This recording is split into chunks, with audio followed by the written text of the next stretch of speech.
In this video, we'll share the top 7 things we did to get there.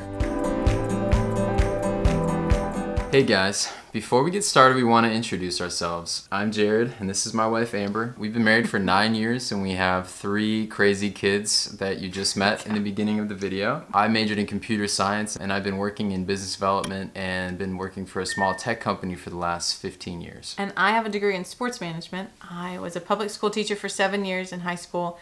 And then I became a nonprofit event manager for 2 years. And then after we had our first child, I became a stay-home mom. Number 7 is getting credit too.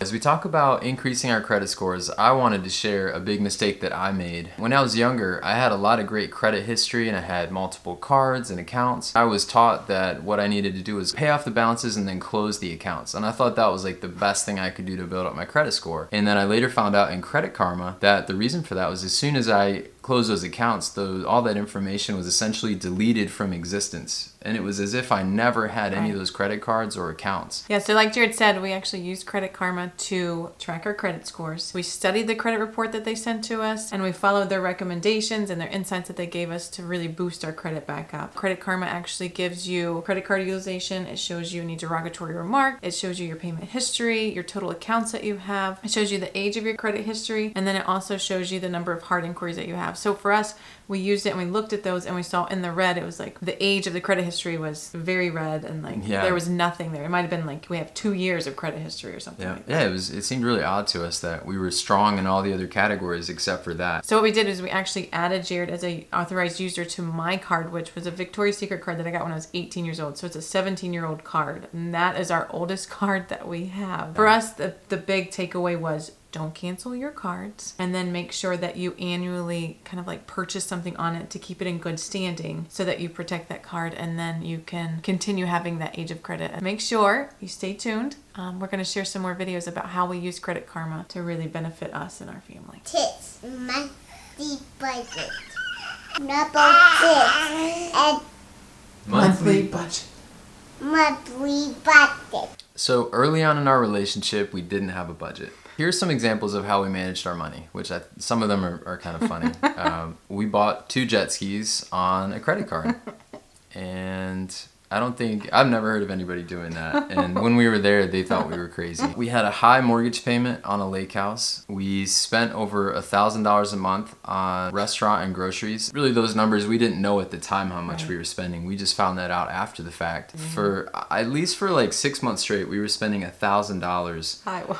Oh yeah, we were spending $1,000 at Michael's, the arts and crafts store, if you guys are familiar with that. We were spending that money at like $10 at a time on little tiny transactions that by themselves didn't seem like a lot, but they added up to $1,000 a month. We had a car payment. We didn't know what an emergency fund was. We didn't know how much to put in it, and we didn't really have any savings at the time. We had 2 student loan payments. Bottom line, we consistently spent more money than we had. Right. So what we did is we started using Mint, another app. And again, this is not sponsored. We really just... We love Mint. We you use Mint. You really pushed that. And it was like... It was really eye-opening, and it's really nice to have it like straight on your phone. So we use that to track our spending monthly, daily. With that, we created an annual budget plan. You know, it's been an evolution though. You kind of get better at it over time, and you set goals as to what you're going to spend, and then you sort of go back and you track it and see, well, how well did we do against that goal? And then if you need to adjust it, then you do. And we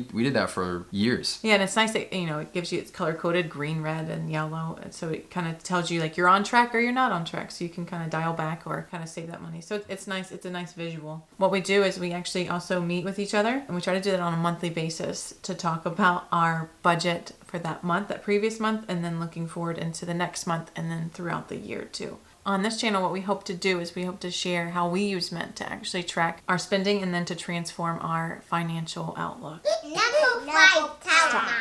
Number 5 Let's talk about our investment strategy in the stock market. We do a combination of things, so we'll talk about just the highlights right now. One is that we do invest in index funds. We like those, and we have several that we've researched and that we've invested in over a long period of time. We also do invest in individual companies, and so individual stocks like Apple, Amazon, Netflix, those types of things. Our strategy is around value investing, like what Warren Buffett does and Phil Town, people like that. And we have a long-term perspective. We also do some swing trades, so some of the nice. kind of medium term. Every now and then something comes up and we've taken advantage of it and we made some pretty good profit. Another piece of our investment strategy is making your own financial decisions. Right. We look at both the fundamentals of a company and we also look at the technicals. Another thing that we do is we spend a lot of time looking at the valuations of a company when we invest in individual stocks. I think it's really important that you know what a company is worth and to have a lot of different valuation metrics that you look at and looking at the average of those numbers so that when the stock market's going up and down, you have some semblance of what that company is worth and where you should buy it at and where you might want to sell it at. So what we're going to do in the next video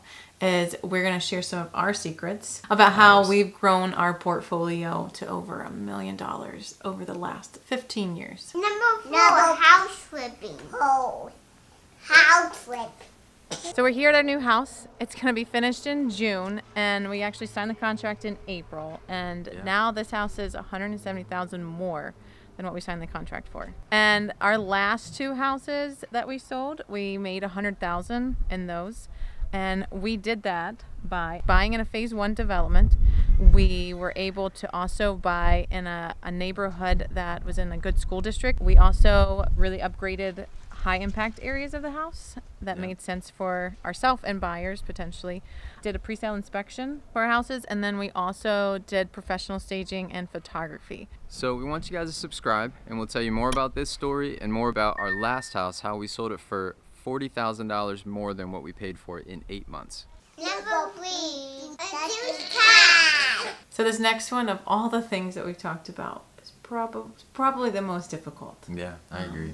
In 2014, we went on a trip to Nicaragua with a local nonprofit because we remember it was just like this water that was like green, and I think you saw one that was like the bucket of their water that they were using, and it was just nothing we'd ever seen before in our life. We couldn't imagine that people were actually living like that. Like their houses were just these like shacks. I mean, literally like 8 foot by 8 foot, made of anything that they could find. There was like these little kids who just like all they had was like one shirt, or they didn't even have shoes. With that though, it changed our mindset on how we were living and what we were doing, and that really helped us realize we really needed to make a change. We sold our lake house, and then we bought a house that was half the cost of that lake house. Sold our jet skis, we sold our boat. We drove 1 car for a couple years. We actually started spending less, hundreds of dollars less, on dining out and groceries. Number 2, peanut.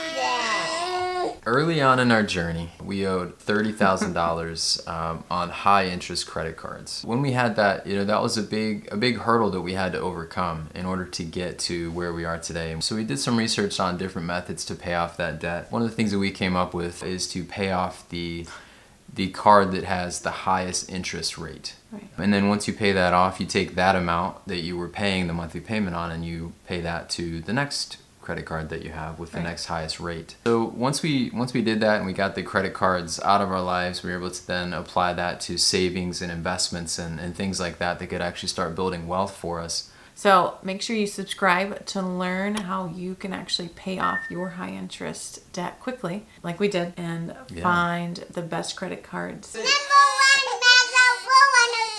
Yay!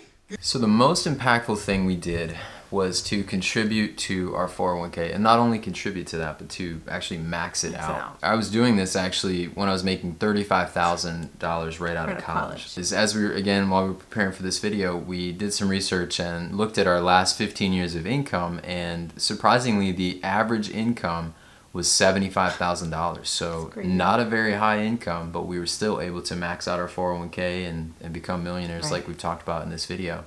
So some of the pros to doing this were that, first of all, it's automatic. It's something that came out of our paycheck and we never saw the money and we didn't really think about it. Certain months we might have even forgotten that we had it. We weren't looking at it for a long time. Like it was just in there. There's also limits on how frequently you can transfer funds. So that was good because it kept me from trying to time the market. Another pro was that we were able to invest in low cost index funds. So we had a lot of diversity and low cost versus some of the other mutual funds. You could only invest it in low risk assets. So there really didn't have a lot of variety. I think there were maybe 10 different, either a mutual fund or an index fund to choose from. In future videos, what we hope to do is we hope to share more detailed information on everything that Jared's talked about, the 401ks, the IRAs, the index funds, and reveal how we actually grew our portfolio to over $700,000 in the last 15 years. Okay, so now that you've met our family, seen our kids, heard our story,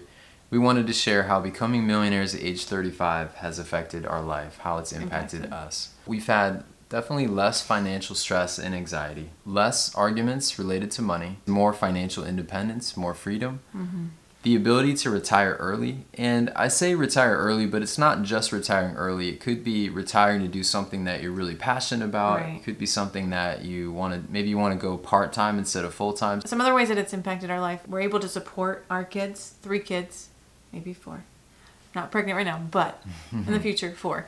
And then we're able to homeschool our children and give them that experience and then pour into them that way. We're able to spend money on things that enhance our lives. Like for us, we're thinking like Alaskan cruise, African safari, an RV, cross-country trip. It's also given us more flexibility with our time, and then also the opportunity to pursue passions like this channel. Make sure to subscribe to our channel and join us as we learn, save, and grow together. I'm full. And who are you in the middle? I'm Guinevere. I'm 7 months old. Who are you? I'm teddy bear. And how old are you? I'm 2. Hi, everybody.